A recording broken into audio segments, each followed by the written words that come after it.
Hello दोस्तों, आज आपका फिर से स्वागत है हमारे YouTube चैनल में।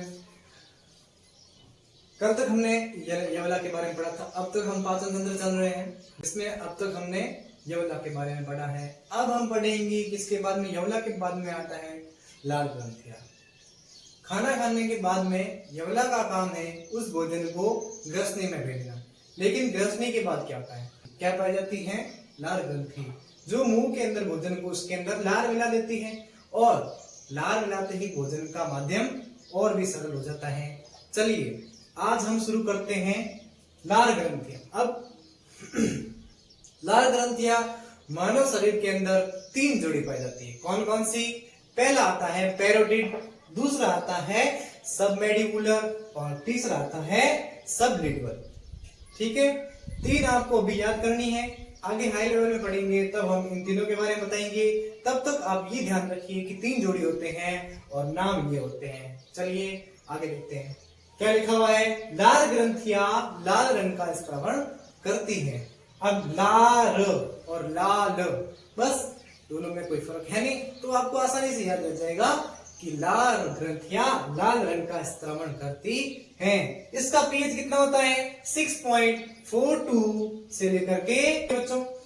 ठीक है दोस्तों, चलिए आगे देखिए क्या लिखा हुआ है। सबसे अधिक इसमें क्या पाई जाती है? पानी की मात्रा।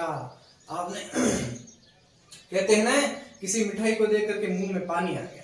अरे मुंह में पानी नहीं आया है, वो लाल ग्रंथि का काम हुआ है। लाल ग्रंथि किसी खाने के पदार्थ को देख करके अपना एक्टिव होकर के उसने अपना लाल स्रावन कर दिया, जिससे आपके मुंह में पानी आ गया। उससे ही मुंह में पानी आना कहते हैं।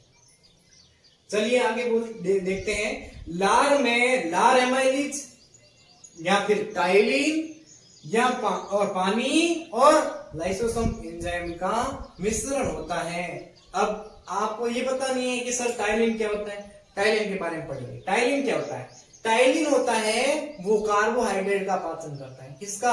कार्बोहाइड्रेट का पाचन करता है। और कार्बोहाइड्रेट, वही कार्बोहाइड्रेट उसको स्टार्च में बदलता है, स्टार्च में पाचन करता, स्टार्च का पाचन करता है। लाल ग्रंथि के अंदर स्टार्च पाया जाता है, उसका पाचन करता है कार्बोहाइड्रेट। और ये टाइलिन क्या करता है? कार्बोहाइड्रेट का पाचन करता है। टाइलिन स्टार्च को माल्टोज में बदल देता है। टाइलिन स्टार्च को कैसे बदल देता है? माल्टोज में। ये तो हो गया टाइलिन का काम।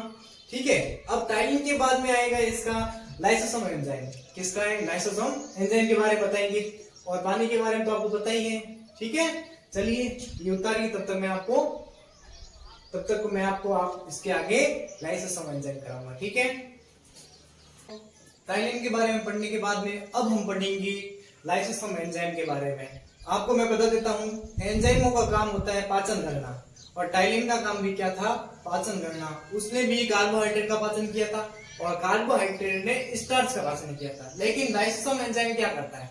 लाइसोसोम एंजाइम का काम होता है भोजन के अंदर पाए जाने वाले सूक्ष्म जीवों जैसे बैक्टीरिया, जीवाणुओं को नष्ट करने के लिए लाइसोसोम एंजाइम का काम होता है। और देखो, जैसे बैक्टीरिया, इनकी बैक्टीरिया जीवाणु की कोशिका भित्ति होती है, उसको गलाने के लिए काम में आती है। ये लाइसोसोम एंजाइम का काम होता है। ठीक है, फिर लाइसोसोम एंजाइम की तरफ कार्य करने वाले गोमूत्र को पवित्र क्यों माना गया है? गोमूत्र को पवित्र इसलिए माना गया है कि गोमूत्र भी लाइसोसोम की तरह उस शरीर में, मानव शरीर में पाए जाने वाले जितने भी बैक्टीरिया जीवाणु होते हैं उनको नष्ट कर देते हैं, इसीलिए इसको पवित्र माना गया है। चलिए आगे बढ़ते हैं।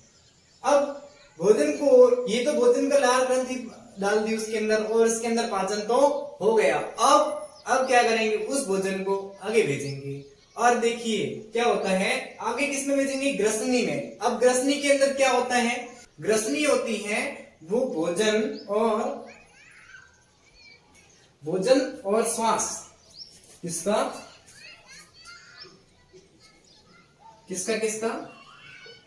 एक भोजन का तथा श्वास नली, श्वसन तंत्र का। भोजन और श्वसन तंत्र का उभयनिष्ठ मार्ग है, यानी कि भोजन करते समय और सांस लेते समय उन ग्रसनी से ही होकर जाता है। अब उसके बाद में देखिए क्या लिखा हुआ है कि ग्रसनी के अंदर कोई भी पाचक एंजाइम नहीं पाया जाता है। क्यों नहीं पाया जाता है? क्योंकि इसमें वायु का भी काम होता है, मतलब सांस लेने के लिए वायु का काम होता है और भोजन के दौरान भोजन का भी काम होता है, इसीलिए ग्रसनी में कोई पाचक एंजाइम नहीं पाया जाता है। उसके बाद देखिए क्या लिखा हुआ है, ग्रसनी में एपोग्लोटिस ढक्कन पाया जाता है।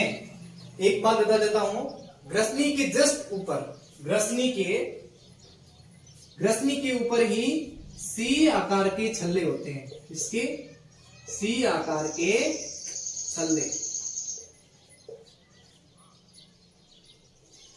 ग्रसनी के ऊपर क्या पाए जाते हैं? सी आकार के छल्ले। और ग्रसनी के बाद में क्या देता है, यहां पर अपना एक क्या पाया जाता है? एपोग्लोटिस ढक्कन पाया जाता है। एपोग्लोटिस ढक्कन का क्या काम होता है? जब हम श्वास लेते हैं और भोजन करते हैं तो ग्रसनी से होकर गुजरता है। ग्रसनी से गुजरने के बाद में एपोग्लोटिस तय करता है कि भोजन आया है कि श्वास आया है। तो वो जैसे ही वायु लेते हैं तो वो एपोग्लोटिस ढक्कन होता है, वो भोजन नली पे आ जाता है और श्वास नली में सांस चली जाती है। और जब भोजन लेते हैं तो ग्रसनी से गुजरते हुआ भोजन नली में चला जाता है, तब एपोग्लोटिस ढक्कन वायु मार्ग के ऊपर आ जाता है, जिससे भोजन के कण वायु नली यानी कि फेफड़ों में नहीं जा सके। ठीक है, चलिए आगे बढ़ते हैं। ग्रसनी में एपोग्लोटिस ढक्कन पाया जाता है जो भोजन को श्वास नली में जाने से रोकता है, भोजन नली में जाने से रोकता है। और आप एक चीज बता देता हूं ग्रसनी के अंदर कि ग्रसनी, यदि आपने एक चीज सुनी होगी हिचकी, हिचकी क्यों आती? क्या आपको पता है हिचकी क्यों आती है? हिचकी इसीलिए आती है क्योंकि जब कभी भोजन का टुकड़ा कैसा, जो हम खाना खाते हैं तब हाथ में लेते हैं, वो वाला टुकड़ा नहीं, बिल्कुल छोटा टुकड़ा जिसे हम दांतों के द्वारा पीसते हैं, उसके बाद में जो छोटा सा टुकड़ा होता है, वो जब कभी भोजन का टुकड़ा सांस नली में चला जाता है, सांस नली में चला जाता है, तब क्या होता है? तब डायाफ्राम, जो हमारे श्वसन तंत्र के बारे में पढ़ेंगे तब हम आपको डायाफ्राम के बारे में पढ़ेंगे। तब डायाफ्राम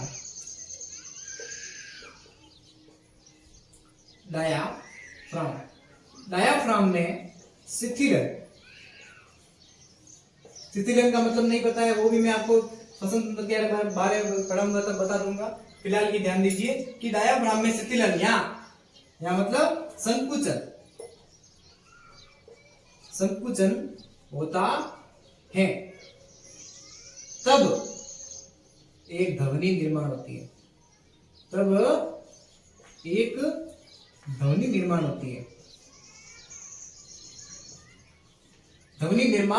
होती है।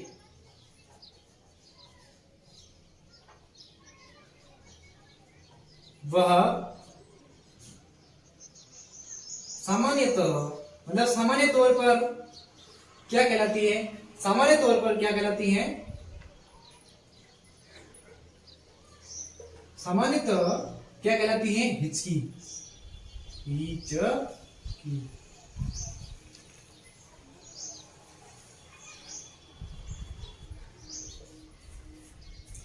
आपको सबका कारण बताऊंगा, हिचकी क्यों आती है, छींक क्यों आती है, और ये सब जो चीजें होती है ना, जैसे उल्टी क्यों होती है, वे सब चीजें मैं आपको एक एक धीरे धीरे पाचन क्रिया के अंदर आने वाली सभी प्रकार की जो भी जानकारी होगी मैं आपको देने की पूरा प्रयास करूंगा। ठीक है, देखिए ग्रसनी के ऊपर सी आकार के छल्ले होते हैं जो ग्रसनी के ऊपर उसकी रक्षा करते हैं। चलिए दोस्तों, यहाँ तक उतारिए, तब तक मैं आपको आगे ले चलता हूँ। ठीक है दोस्तों, अब तक आपने पढ़ा था ग्रसनी के बारे में। ग्रसनी के बाद में हम पढ़ेंगे अमाशय के बारे में। ग्रसनी के बाद में ग्रसिका मैंने बताया था, ग्रसनी और ग्रसिका का दोनों का नाम तो बिल्कुल सेम है और दोनों का काम भी बिल्कुल सेम है। ठीक है, समझ में आया? मतलब ग्रसनी और ग्रसिका दोनों सेम है। ठीक है, अब ग्रसनी के बाद में आता है आमाशय। आमाशय का क्या कार्य होता है? भोजन ग्रसनी के बाद में धकेल दिया जाता है, सीधे चला जाता है आमाशय के बाद में। अब आमाशय भोजन को क्या करेगा? आमाशय ग्रसिका से आमाशय से पहुंचने के बाद में उसमें उपस्थित जठर ग्रंथि द्वारा जठर रस का स्त्रवण होता है। आमाशय के अंदर एक जठर ग्रंथि पाई जाती है। क्या पाई जाती है? जठर ग्रंथि, जो क्या करती है? जठर रस का स्त्रवण करती है, मतलब अपना कार्य करती है। आमाशय के अंदर जठर रस डाल देती है। जठर रस का पीएच होता है 1.2 से लेकर के 1.4 तक। ये आपको याद रखना है। कभी कभी छोटे मोटे क्वेश्चन पूछे जाते हैं जिसमें पूछा जाता है कि जठर रस का पीएच कितना होता है, तो आपको बताना है 1.2 से लेकर के 1.4 के बीच में। इसमें HCl पाया जाता है किसके अंदर?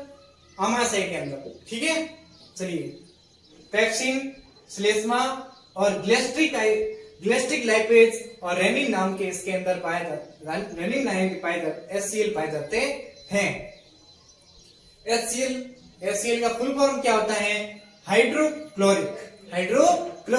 HCl एक प्रकार का एसिड होता है। एसिड वो नहीं जिसे लगाने पर जल जाए, वो नहीं, ये अम्ल पाया जाता है। अम्ल, हाइड्रोक्लोरिक अम्ल पाया जाता है। ये भोजन के अंदर काम आता है। जिसमें आप अब इसका कार्य क्या है HCl का, वो अपन पढ़ेंगे। चलिए पढ़ते हैं। ये देखिए, ये आमाशय का पिक्चर है। आमाशय के अंदर इसकी दीवार पे पाया जाता है जठर ग्रंथि पाई जाती है। और जठर ग्रंथि क्या करती है? जठर रस का स्त्रावन करती है। आमाशय होता है वो ऐसे यू आकार का होता है। ये आपको एक लाइन एक्स्ट्रा से लिख देना कि इसकी आकृति होती है वो यू आकार में होती है। ठीक है, अब इसके अंदर पाए जाने वाला HCl, उसका काम क्या है? उसका काम देखिए, भोजन में आए हानिकारक सूक्ष्म जीवों को नष्ट कर देता है। भोजन के अंदर कुछ सूक्ष्म जीव ना, हानिकारक सूक्ष्म जीव तो आ ही जाते हैं, उनको भी नष्ट करना तो पड़ता है। उसको नष्ट करने के लिए HCl का काम होता है। ठीक है, चलिए नेक्स्ट। भोजन को अम्लीय माध्यम देता है। अब भोजन को और सरल बनाना है और ही अच्छा स्वादिष्ट और आगे इसका उपयोग करने के लिए उसके अंदर अम्लीय माध्यम बना देता है। और उसका कार्य होता है निष्क्रिय पेप्सिनोजन एंजाइम होता है। उस पेप्सिनोजन एंजाइम क्या करता है? पेप्सिन में बदल देता है। ये काम भी किसका होता है?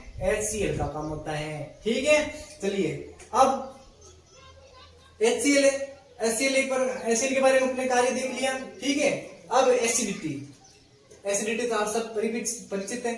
एसिडिटी क्या होती है?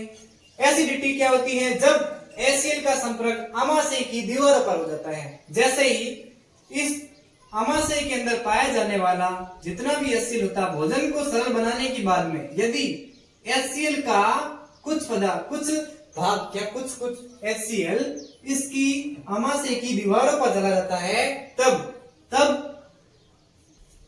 दीवारों पर चला जाता है, जिससे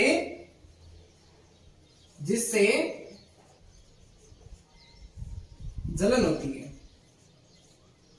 जिससे पेट में जलन होती है ना, जिससे पेट में जलन होती है।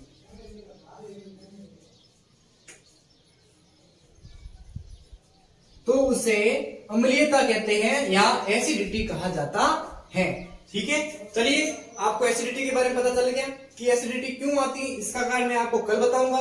तब तक आप इसको उतारिए और इसके आगे जो भी आएगा वो मैं आपको कल पढ़ाऊंगा। तब तक आप इसे पढ़ते रहिए। जितना भी पढ़ाया उसको एक बार घर पे बैठ करके दोबारा इस वीडियो को एक बार रिप्ले स्पीड से देख लीजिए, आपको सब समझ में आ जाएगा। ठीक है, चलिए वीडियो पसंद आया है तो लाइक करो, शेयर करो और सबको बताओ कि जनरल साइंस का टॉपिक स्टार्ट हो गया है और पाचन तंत्र का टॉपिक खत्म होने को आया है। ठीक है फ्रेंड्स, आप आगे से आगे ज्यादा शेयर करें, घर में रहे, सुरक्षित रहे। जय हिंद, जय भारत।